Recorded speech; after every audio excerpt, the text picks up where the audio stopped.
मेरा टॉपिक है work place stress and इस साल मेंटल हेल्थ की जो थीम है वो भी WHO ने वर्क प्लेस से रिलेटेड ही दी है। और वर्क प्लेस मेंटल हेल्थ की सिग्निफिकेंस आई थिंक बाकी तमाम एरियाज से ज़्यादा है, क्योंकि वर्क प्लेस वो जगह है जहाँ पर हमारे दिन का मेजर इफेक्टिव टाइम गुजरता है। यानी जिस वक्त मैं सबसे ज़्यादा एनर्जी रखता हूँ वो वाला टाइम मेरा वर्क प्लेस पर गुजरता है।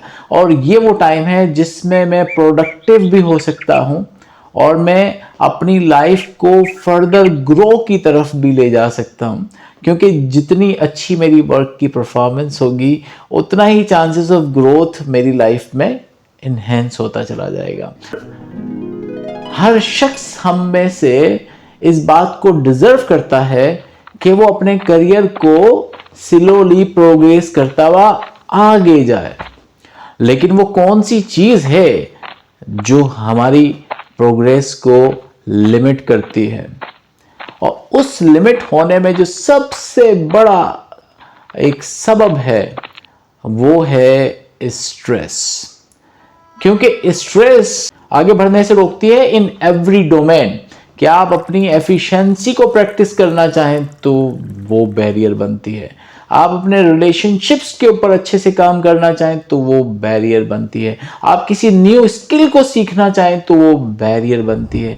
और कोई भी ऐसा स्टेप जो आप अपनी पॉजिटिव ग्रोथ के लिए लेना चाहते हैं, जो आप अपनी एफिशिएंसी को बढ़ाने के लिए लेना चाहते हैं, स्ट्रेस उसमें एक बहुत बड़ी सोर्स है।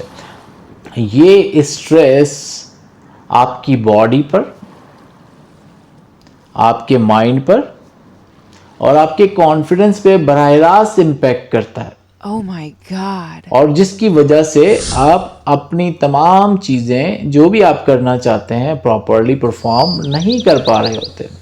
यानी स्ट्रेस कोई भी ऐसी चीज़ जो आपकी फिजिकल और मेंटल कैपेबिलिटीज से ज़रा एक्सीड कर जाए उसे हम स्ट्रेस कहते हैं। कोई सी भी ऐसी चीज़ जो आपकी फिजिकल और मेंटल कैपेसिटीज से इंक्रीज करके आए वो हमारे लिए स्ट्रेस होती है। और उसे हैंडल करने के बहुत सारे तरीके हैं जिस पे भी हम बात करेंगे। लेकिन वो स्ट्रेस जो फिजिकली और मेंटली कैपेसिटीज के बियॉन्ड हो रहा है वो हमारे माइंड पर, हमारी बॉडी पर, हमारे बिहेवियर पर, हमारे इमोशंस पर बराह रास्त इम्पैक्ट करता है। Oh my body God. में जैसे आपकी दर्द की जितनी भी शिकायतें हैं, कभी सर दर्द हो रहा है, कभी कमर में दर्द हो रहा है, कभी कंधों में दर्द हो रहा है, कभी गर्दन में दर्द हो रहा है, कभी बॉडी सुन्न हो रही है, कभी दिल की धड़कनें बेवजह भड़क रही हैं, कभी आपकी सांसें बेहाल हो रही हैं। ये सारी अलामतें जिस्म में आने वाली तब्दीली स्ट्रेस की वजह से होती है। और इसी तरह से आपके स्टमक को भी डिस्टर्ब करती है। आपने सुना होगा irritable bowel syndrome, IBS is a very common disorder. और उसके बिहाइंड वजह क्या है? It's all stress. कि जब स्ट्रेस बहुत ज़्यादा हो तो हम IBS जैसी शिकायत से भी मुतासिर होते हैं। फिजिकली ये आपको शुगर, कार्डियोवैस्कुलर जैसी डिजीज़ की तरफ भी लेकर जाता है। इट डिपेंड्स कि कितना कंसिस्टेंट है, क्या कितना क्रोनिक होता चला जा रहा है, तो फिर ये आपको बॉडीली काफ़ी हार्म पहुंचाता है। God. तो इसका मतलब है अगर आप चाहते हैं कि आपकी बॉडी प्रॉपरली फिट रहे, स्ट्रेस को काबू कीजिए, वरना ये मुख्तलिफ सूरतों में आपको तंग करता रहेगा। इसके बाद जनाब हम इसका इम्पैक्ट देखते हैं माइंड पे। क्या इम्पैक्ट होता है? आपका माइंड सबसे बड़ा टूल है तमाम कामों को करने के लिए। आप जो कुछ भी करते हैं उसको करने के लिए आपकी मेंटल कैपेसिटीज़ ही सबसे ज़्यादा रोल प्ले करती हैं। आपकी इंफॉर्मेशन को रिट्रीव करने की कैपेसिटी, यानी जो आप काम करना चाहते हैं, जो आप बोलना चाहते हैं, उसके लिए आपकी मेमोरी रिक्वायर्ड है। और मेमोरी सपोर्ट ही नहीं करी, आप रिट्रीव ही नहीं कर पाते। आप भूल गए हैं कि मैं क्या कह रहा था, क्या कर रहा था, कहाँ जा रहा था, एवरीथिंग यू फॉरगेट। जब आप भूल जाते हैं तो इसका मतलब है कि इसके पीछे कोई एक चीज़ है जो रोल प्ले कर रही है। May be that is stress. Similarly decision making आपकी मुतासिर होती है कि सुबह उठकर सबसे पहले क्या काम करना है। हम बैठे होते हैं, लेटे होते हैं कि 5 मिनट और 5 मिनट और फिर एक ऐसा टाइम आता है जहां हम बिल्कुल अलर्ट होते हैं, एक्टिव होते हैं और फिर भागते हैं ऑफिस की तरफ, क्योंकि 5 मिनट और करते करते हमने वो लाइन गुजार दी होती है और फिर हम ऑफिस लेट पहुंचते हैं। पहले ही मुतासिर कर रहा है आपके मेमोरी को, मेमोरी के अलावा ये आपको मुतासिर कर रहा है फैसला करने की सलाहियत को, मुतासिर कर रहा है आपकी competency to perform your task. और एक लंबी लिस्ट है जनाब, बहुत लंबी लिस्ट है। इसी तरह से ये इमोशंस पे आपके इम्पैक्ट डालता है, जिसमें एंजाइटी प्रोवोक होती है, सैडनेस, डिप्रेशन जैसी सूरत हाल को प्रोड्यूस करता है।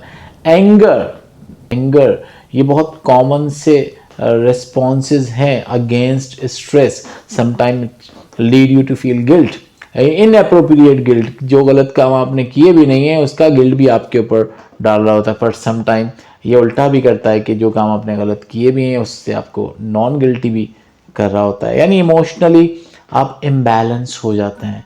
Anger, anxiety, guilt feeling, shame की फीलिंग, जॉय का ख़त्म हो जाना, ये बहुत कॉमन से रिएक्शंस हैं जो कि स्ट्रेस के हाई होने की वजह से होते हैं।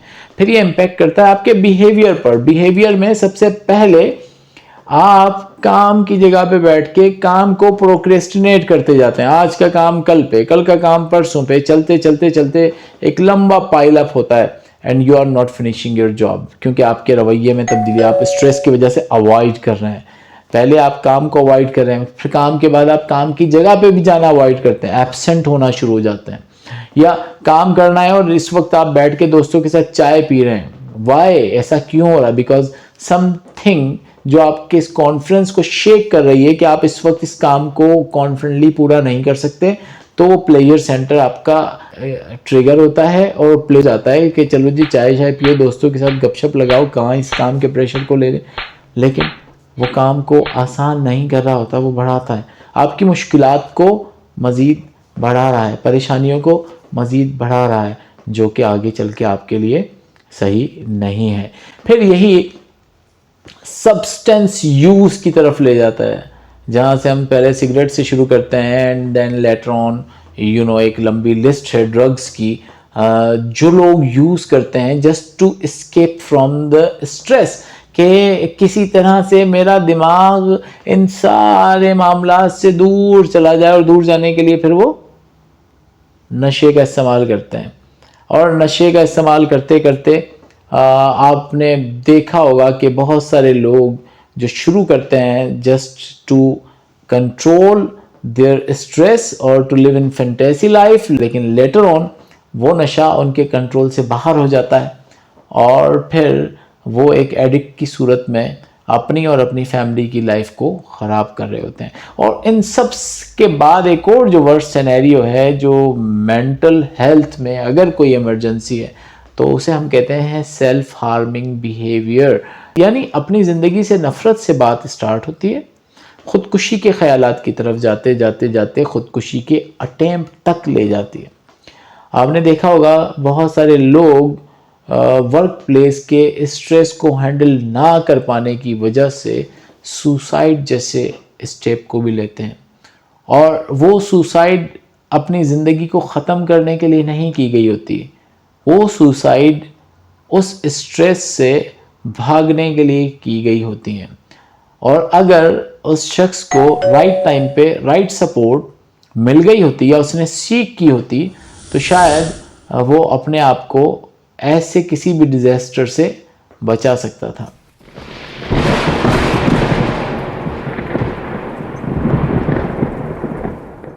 अब वर्क प्लेस पर स्ट्रेस की क्या क्या वजूहात हो सकती हैं? एक तो जॉब डिमांड है जनाब, आपका काम का प्रेशर इतना है, इतना काम का लोड है, वर्क प्लेस आपका बहुत ही डिमांडिंग है, आपसे ये भी काम करवाना वो भी करवाना, एक काम ख़त्म हुआ नहीं है कि दूसरा काम आया हुआ है। आपके ऑफिस आवर्स 8 आवर्स की ड्यूटी है, 8 आवर्स में आपका काम कभी ख़त्म ही नहीं हो रहा है, 10 आवर्स आप ऑफिस में ही लगा रहे हैं एंड देन आप घर के लिए भी काम लेकर जा रहे हैं। It means demand is too high, और उस हाई डिमांड की वजह से हम परेशान हो जाते हैं, स्ट्रेस में आते हैं, और वो स्ट्रेस हमारे लिए बाद में एक मुसीबत बनता है। रोल की क्लैरिटी ना होना, कि मेरा रोल क्या है ऑफिस के अंदर, मुझे जिस सीट पर बिठाया गया है, जो मेरी जॉब डिस्क्रिप्शन है उसके मुताबिक मेरे पास काम नहीं है, या उसके बियॉन्ड काम दिए जा रहे हैं, या वो काम दिए जा रहे हैं जिससे मेरी कॉम्पिटेंसी मैच भी नहीं कर रही है, वो मेरे लिए एक स्ट्रेस की सिचुएशन बनती है। वर्क प्लेस पे इंटरपर्सनल रिलेशनशिप का ख़राब होना, मेरे ताल्लुकात मेरे बॉस के साथ ठीक नहीं है, मेरे ताल्लुकात मेरे कॉलीग्स के साथ ठीक नहीं है, मेरे ताल्लुकात मेरे सब ऑर्डिनेट्स के साथ ठीक नहीं है, तो डेफिनेटली वो एक बहुत बड़ी सोर्स ऑफ स्ट्रेस है। इसी तरह जितना काम मुझसे लिया जा रहा है उतने फाइनेंशियल रिवार्ड्स नहीं है। जो एंड ऑफ द डे मेरे पास फाइनेंस बिल्ट अप होती है वो इतनी सफिशेंट नहीं है कि मैं अपने फैमिली एक्सपेंसेस को बियर कर सकूं। आज के दौर में जिस तरह से महंगाई ऊपर गई हुई है, इसका मतलब यह है कि एक पर्सन को अपना सा ज़्यादा काम करे ताकि ज़्यादा रिसोर्सेज को बिल्ड कर पाए, लेकिन वर्क प्लेस पर तो एक इनकम बहुत श्रिंक करके दी जाती है, वो एक बहुत बड़ा स्ट्रेस है। और समटाइम आपके बॉस का बिहेवियर वो टॉक्सिक होता है, समटाइम आपके कोलीग्स टॉक्सिक होते हैं, समटाइम आपका सुपरवाइज़र टॉक्सिक होता है, और उनके रवैये की वजह से हम स्ट्रेस में जाते हैं। एंड हमारी सोसाइटी में अनफॉर्चुनेटली ये तमाम वेरिएबल्स ही जो वर्क प्लेस स्ट्रेस से रिलेटेड हैं, यू विल फाइंड कि सिग्निफिकेंट रोल प्ले करते हैं। आपकी जॉब पोजीशन, जॉब डिस्क्रिप्शन से लेके हर लेवल पर बॉस के साथ रिलेशनशिप तक स्ट्रेस हमें डिस्टर्ब करता है। जनाब, पावर नहीं दी जा रही होती आपको, आपकी जॉब है but you don't have power to practise position, और उसकी वजह से फिर आप स्ट्रेस में होते हैं कि यार सब कुछ मेरे पास है, मेरे पास सब कुछ करने की कैपेसिटीज़ भी है, लेकिन जो हायरार्की है, टॉप मैनेजमेंट है, वो मुझे वो पावर ही नहीं दे रही जो मेरी सीट के लिए रिक्वायर्ड है। Definitely we become highly stressed. कभी कभार हमारी हेल्थ भी हमें इजाज़त नहीं देती, हमने अपनी हेल्थ को प्रॉपरली नहीं टेक केयर किया होता, तो अगर हेल्थ की कंडीशन आपकी ठीक ना हो तो वर्क प्लेस पे आपके काम पेंडिंग ही रहेंगे, और डेफिनेटली वो फिर एक स्ट्रेस की सूरत में ही सामने आता है। रिसर्च ये कहती है कि 4 में से 1 शख्स हाईली स्ट्रेस्ड है, और ये रिसर्च का डेटा है जो कि इतना ट्रू रिफ्लेक्शन नहीं है रियलिटीज़। अभी आप अपने लेफ्ट देखो, अपने राइट देखो, आप 3 में से 2 हाईली डिस्ट्रेस्ड होंगे। अब वो कोई भी डोमेन हो सकती है आपकी लाइफ की, लेकिन स्ट्रेस का लेवल इज़ टू हाई, और कभी कभार हमें रियलाइजेशन होती है कि हम हैं, हाँ मैं स्ट्रेस में हूँ। कभी कभार ये रियलाइजेशन में रखता हूँ कि हाँ मैं स्ट्रेस में हूँ, और कभी कभार मैं स्ट्रेस में होते हुए भी कोई रियलाइजेशन नहीं रखता कि मुझे किसी किस्म का स्ट्रेस है, जिसको हम कहते हैं डिनायल की फेज के अंदर। पर कभी कभार ऐसा भी होता है कि कोई स्ट्रेस नहीं होता, पर स्ट्रेस मैंने अपने थॉट्स में प्रोड्यूस कर लिया होता है, और मेरे जो इमेजिनेशंस हैं, मेरे जो थॉट्स हैं, सोचने के तरीक़ेकार हैं, वो मुझे इस तरफ पुश करते हैं कि मेरी लाइफ इज़ वेरी स्ट्रेसफुल। तो जनाब, एक लंबी लिस्ट है। अब मैं आता हूँ इस बात की तरफ कि वर्क प्लेस स्ट्रेस को हैंडल करने के लिए क्या क्या किया जाना चाहिए।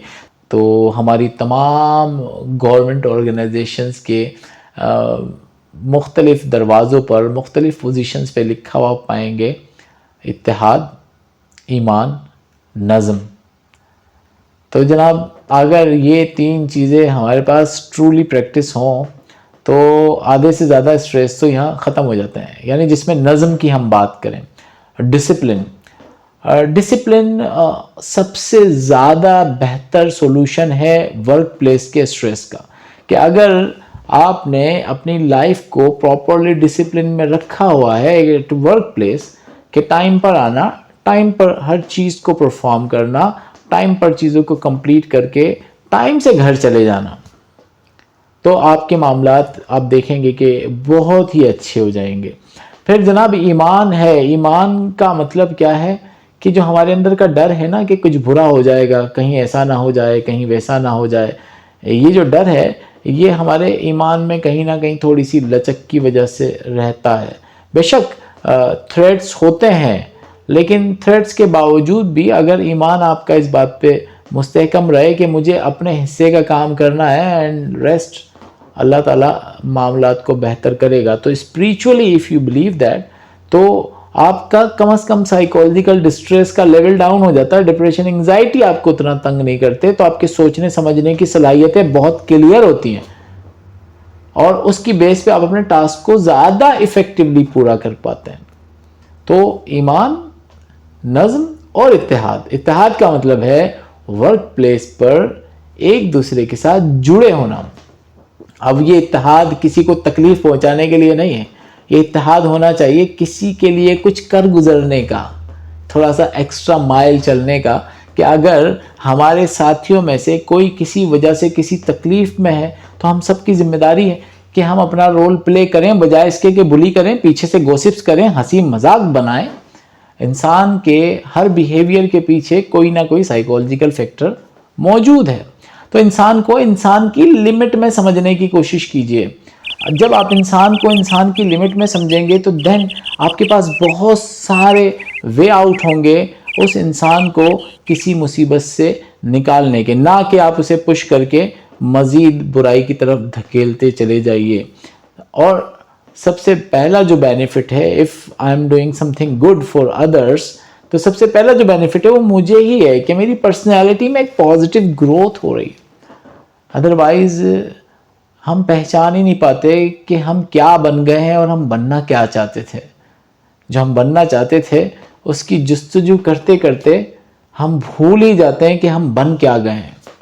तो ये एक बहुत ही छोटी सी बात है, लेकिन सिग्निफिकेंस इसकी बहुत ज़्यादा है कि आप अपने रवैयों को वो रखिए जो किसी के लिए कारआमद हो, किसी को कोई फ़ायदा दे सकते हो।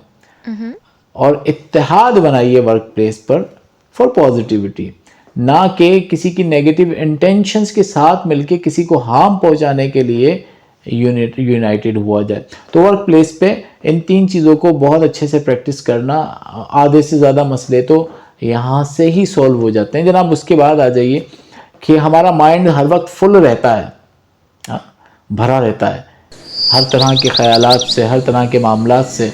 हमारी नन्ही सी जान है और उस नन्ही सी जान पे काम का भी प्रेशर है, घर का भी प्रेशर है, मुल्क कौम का भी प्रेशर, जो हमारी डोमेन भी नहीं है। हमारी डोमेन है मैंने अपनी लाइफ देखनी है, take care of my self, ताकि एक सही यूनिट बनूंगा तो इस मुल्क के लिए बेहतर से बेहतर कुछ कर पाऊंगा।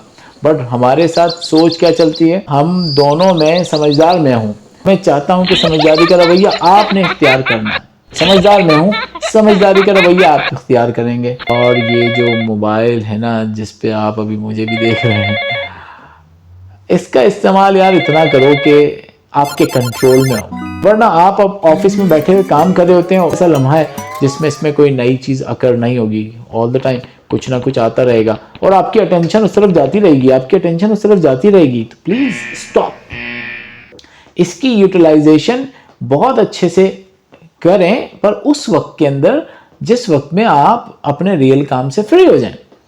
और सबसे बेस्ट जो तरीकाकार है, कुछ ऑफिसेज में मैंने देखा कि वो मोबाइल्स को बाहर ही ड्रॉर्स के अंदर लॉक कर देते हैं, तो आप कैरी ही नहीं कर रहे हैं ऑफिस के अंदर, ना मोबाइल होगा, आपको कोई इंट्रूड कर सकता होगा। तो ये जो डिवाइसेस हैं, स्मार्ट डिवाइसेस हैं, चाहे ये मोबाइल है चाहे वो लैपटॉप है, इनमें सोशल मीडिया की uses at that time is wastage of time है, आपके लिए बहुत ख़राब है। अवॉइड करें, बिल्कुल भी ना करें, वो आपको फ़ायदा नहीं देती है। हम बात कर रहे थे माइंडफुल होने की। माइंडफुलनेस की मीनिंग क्या है कि आप अपनी करंट सिचुएशन से पूरी तरह आगाह हों। जैसे अगर आप इस वक्त मेरी बात को पूरी तरह से तवज्जो के साथ सुन पा रहे हैं और इस इन्वायरमेंट में पूरी तरह कंफर्टेबल भी हैं और इस इन्वायरमेंट में आपको किसी किस्म की और कोई बैड थॉट्स इंटरप्ट नहीं कर रही हैं, दैट मीन्स कि यू आर माइंडफुल। इवन कि अगर थॉट्स आ भी रहे हैं बट आपकी अटेंशन स्टिल मेंटेन है मेरी आवाज़ की तरफ, मेरी तस्वीर की तरफ, it means you are capable of maintaining your mindfulness. कि आने वाले जो थॉट्स हैं वो आपके इमेजिनेशन को नेगेटिव या पॉजिटिव साइड पर नहीं ले जा रहे। नेगेटिव पॉजिटिव मैटर नहीं करते, मैटर करता है you need to live in this situation. जो इस वक्त सीन चल रहा है, इस सीन में रहना आपकी रिक्वायरमेंट है, to come in this situation. अगर आप किसी पॉजिटिव इमेजिनेशन में चले गए, कुछ अच्छा प्लान करें, तो भी आप अभी यहाँ नहीं हैं। अगर आप किसी नेगेटिव थॉट में चले गए, कुछ डर आपको घबराहट में डाले हुए है, तो भी आप इस सिचुएशन में नहीं हैं। तो सबसे आइडियल, तो wherever you are be there, wherever you are be, शाबाश। तो ये बात जहन के अंदर रखनी है कि जहां आप हैं वहां बैठ के अपने काम को तवज्जो दीजिए। रिलैक्सेशन एक्सरसाइज, कोई भी आपको लगता है, कोई सा भी वे जो आपके साथ काम करता है। अगर आपको लगता है म्यूजिक सुन के आप अच्छा महसूस करते हैं, अगर आपको लगता है तिलावत सुन के आप अच्छा महसूस करते हैं, अगर आपको लगता है अपने फ्रेंड से बात करके उसके साथ चाय पी के आपको अच्छा लगता है, अगर आपको लगता है कि थोड़ी वॉक कर ली जाए, वो स्ट्रेस से निकालती है। अगर जो भी तरीका है आपके साथ वर्क करता है स्ट्रेस से निकलने का, और वो हेल्दी भी है, ये बात बहुत ज़रूरी है। वरना तो जैसे मैंने बताया था, सिगरेट पीना और थोड़ी सी उससे आगे की बातें भी स्ट्रेस से निकालती हैं। उस वक्त ऐसा लगता है कि निकाल रही हैं, पर वो एक्चुअली तो डाल रही होती हैं। तो वो चीज़ जो हेल्दी है, एडाप्टिव है, जिसकी बेस पे आपको कोई शर्मिंदगी भी नहीं उठानी पड़ती और जिसकी बेस पे किसी को कोई नुकसान भी नहीं हो रहा, प्लीज कीप डूइंग दैट। वो करें। वो चीज़ जो आपके लिए अभी तो मजे की है, लेकिन लॉन्गर टाइम पर वो आपको नुकसान पहुंचाएगी, प्लीज डोंट डू दैट। वो चीज़ जो आपके लिए तो मजे की है पर दूसरे को तकलीफ दे रही है, प्लीज डोंट डू दैट। वो चीज़ें करें जिससे आप और आपका एनवायरनमेंट भी आप ही हैं, क्योंकि आप और आपका एनवायरनमेंट एक कॉम्बिनेशन है। अगर आपके एनवायरनमेंट में कंफर्ट नहीं है तो आपके अंदर भी कंफर्ट मुश्किल से ही आएगी। तो इसलिए एनवायरनमेंट का भी ख्याल रखना बहुत ज़्यादा ज़रूरी है। एनवायरनमेंट का मतलब है एनवायरनमेंट में मौजूद लोग, उनकी रेस्पेक्ट और उनके साथ कोऑपरेशन को प्रॉपरली मेंटेन रखना ज़रूरी है। देन जनाब, सेल्फ अवेयरनेस ज़रूर रखिए। आप अपने हैबिट्स का जायज़ा लीजिए। आपकी हैबिट्स किस तरह की, आपके बिहेवियर्स किस तरह के, आपकी कौन से टूल्स हैं जो आपकी स्ट्रेंथ हैं, वो कौन से टूल्स हैं जो आपको वीक करते हैं, आपकी वर्क परफॉर्मेंस में हिंड्रेंस क्रिएट करते हैं, वो कौन सी चीज़ें हैं जो आपको इमोशनली ट्रिगर कर देती हैं, वो कौन सी चीज़ें हैं जो आपको इमोशनली अच्छा महसूस करवाती हैं। You must note each and everything about you. आपका अपना एक मैनुअल होना चाहिए कि आप कब कहाँ किस तरह कैसे महसूस करते हैं। एंड ग्रेटिट्यूड जर्नलिंग, ग्रेटिट्यूड की मीनिंग क्या है? फबिअय्यि आलाइ रब्बिकुमा तुकज़्ज़िबान, तो तुम अपने परवरदिगार की कौन कौन सी नेमतों को झुटलाओगे। अगर अब आप इस बात को जहन में रखते हुए जायजा ले लीजिए कि आपके पास क्या क्या है और उसे लिख के अपने रब का शुक्रिया अदा कीजिए कि मेरे पास ये तो है और ऊपर जाने की गुंजाइश तो हमेशा मौजूद है। स्ट्रगल करें आगे जाने की, इसमें कोई पाबंदी नहीं है। बट ये जो कंप्लेनिंग बिहेवियर है कि मेरे ऑफिस में ये नहीं है, मेरे ऑफिस में वो नहीं है, मेरा बॉस वो नहीं करता, मेरे दोस्त ये नहीं करते, ये नहीं होता, वो नहीं होता, फलाना नहीं, आपको तकलीफ के अलावा और इसने कुछ भी नहीं देना। तो प्लीज़ कंप्लेनिंग बिहेवियर को आज से स्टॉप कीजिए। आज से अटेंशन पे कीजिए कि जिस जगह आप हैं उस जगह के जो बेस्ट पोटेंशियल्स हैं उसे अटेंशन पे करेंगे। जो चीज़ बेस्ट नहीं है तो उसे बेस्ट करने के लिए एफर्ट करेंगे, टीम अप होंगे कुछ अच्छा करने के लिए, अपने वर्क प्लेस को इन्हेंस करने के लिए, उसकी क्वालिटी को इन्हेंस करने के लिए।